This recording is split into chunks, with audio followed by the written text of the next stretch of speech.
அமரர் கல்கியின் கள்வனின் காதலி அத்தியாயம் 44 கோஷா ஸ்திரீயி மதுரை ஒரிஜினல் மீனாட்சி சுந்தரேஸ்வரர் நாடகக் கம்பெனியில் தபலா வாசிக்கும் சாயிபு ஒருவர் இருந்தார்.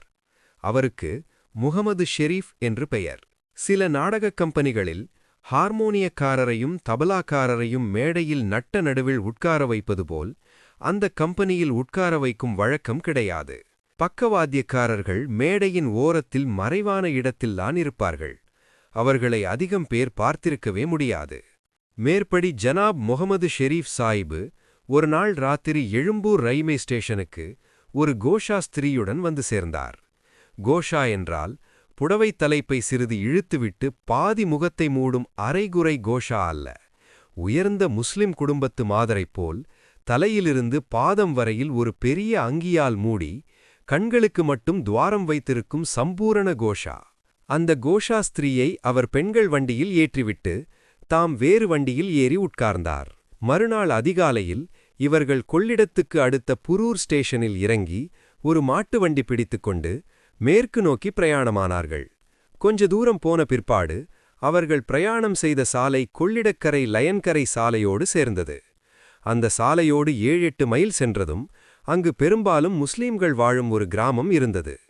வண்டியை அவ்விடத்திலேயே நிறுத்திவிட்டு நாங்கள் திரும்பி வரும் வரை காத்திரு என்று வண்டிக்காரனிடம் சொல்லிவிட்டு சாயிபுவும் கோஷாஸ்திரியும் கொள்ளிடத்து படுகையில் இறங்கிச் சென்றார்கள். முத்தையன் பாழடைந்த கோயிலுக்கு அருகில் நாவல் மரத்தின் வேரில் தலையை வைத்து படுத்த வண்ணமாக கல்யாணிக்கு கோபம் வரும்போது அவளுடைய புருவங்கள் எப்படி வளைகின்றன என்பதை தன் மனக்கண்ணின் முன்னால் கொண்டுவர பிரயத்தனம் பட்டு கொண்டிருந்தான். எவ்வளவோ முயற்சி செய்தும் அது முடியாமல் போகவே அவள் சிரிக்கும்போது அவளுடைய பல் வரிசைகள் எப்படி இருக்கின்றன என்பதை உருவகப்படுத்தி பார்த்தான். பிறகு இன்று அவள் வருவதற்கு இன்னும் எத்தனை நேரமாகும் என்று எண்ணமிட்டவனாய் ஆகாயத்தில் சூரியன் எங்கே வந்திருக்கிறது என்று அண்ணாந்து நோக்கினான். முத்தையனுடைய உள்ளத்தில் நாளுக்கு நாள் அமைதி குன்றி வந்தது. ஒரே இடத்தில் தங்கி ஒரு வேளையும் செய்யாமல் உட்கார்ந்திருப்பது அவனுடைய இயல்புக்கே விரோதமல்லவா? சாலையில் மாட்டு வண்டி போகும் சத்தம் கேட்கும்போதெல்லாம் அவனுக்கு பரபரப்பு உண்டாகும். அந்த க்ஷணம் சாலைக்குப் போய் வண்டிக்காரனை இறங்கிவிட்டு தான் மூக்கணையில் உட்கார்ந்து கொண்டு வண்டி ஓட்ட வேண்டும் என்ற ஆசை பொங்கிக் கொண்டு வரும். ராஜன் வாய்க்காலில் வரும் புது வெள்ளத்தில் குதித்து துளைந்து நீந்த வேண்டும் என்ற ஆவலினால் அவன் மனம் துடிதுடிக்கும். எங்கேயாவது மாடு அம்ஹா என்று கத்துவது காதில் விழுந்தால் ஓடிப்போய் அதை பிடித்து குளத்தில் கொண்டு போய் குளிப்பாட்ட வேண்டும் என்று தோன்றும்.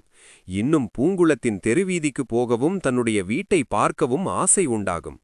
காலை நேரத்தில் கோவில் பிராகாரத்தில் உள்ள பவளமல்லி மரத்தின் அடியில் புஷ்ப பாவாடை விரித்திருக்குமே, அதை இப்போதே பார்க்க வேண்டுமென்ற ஆர்வம் பொங்கிக் கொண்டு கிளம்பும். இவ்வளவு ஆவல்களையும் அடக்கிக் கொண்டு முத்தையன் பொறுமையுடன் இருப்பதை சாத்தியமாகச் செய்தவள் கல்யாணிதான். அவள் மட்டும் தினம் ஒரு தடவை வந்து கொண்டிராவிட்டால் அவனால் அங்கு இத்தனை நாள் இருந்திருக்கவே முடியாது.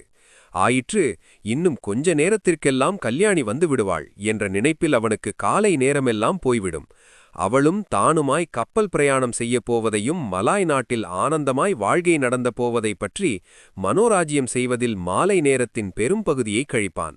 அன்று முத்தையன் மரக்கிளைகளின் இடைவெளி வழியாக ஆகாயத்தில் சூரியன் வந்திருக்கும் இடத்தை பார்த்துவிட்டு கல்யாணி வருவதற்கு இன்னும் 2 நாழிகை பிடிக்கும் என்று எண்ணமிட்டான். அவள் வரும்போதுதான் எங்கேயாவது ஒளிந்து கொண்டு அவள் என்ன செய்கிறாள் என்று வேடிக்கை பார்க்கலாமா என்பதாக ஒரு யோசனை அவன் மனதில் தோன்றிற்று. அப்படி நான் ஒளிந்து கொண்டால் அவள் பயத்துடன் அப்புறமும் இப்புறமும் கண்களை சுழற்றி பார்ப்பாளல்லவா? அவளுடைய புருவங்கள் நெறிந்து வலையுமல்லவா?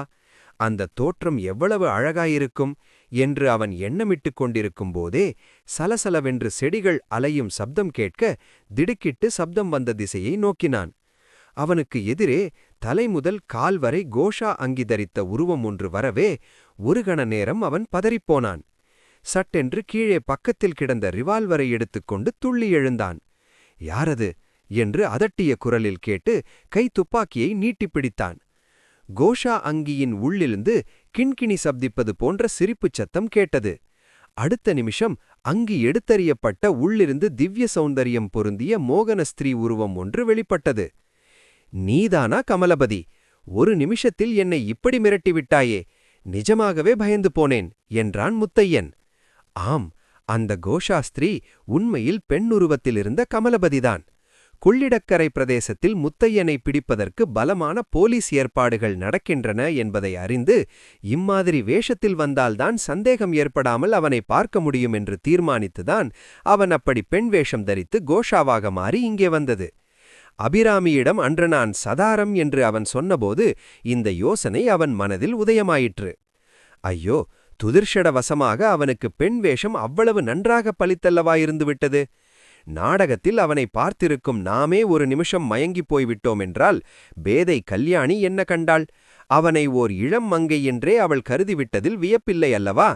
ஆஹா, அதனுடைய பலன்தான் எவ்வளவு விபரீதமாகப் போய்விட்டது. அடுத்த அத்தியாயத்தில் சந்திப்போம்.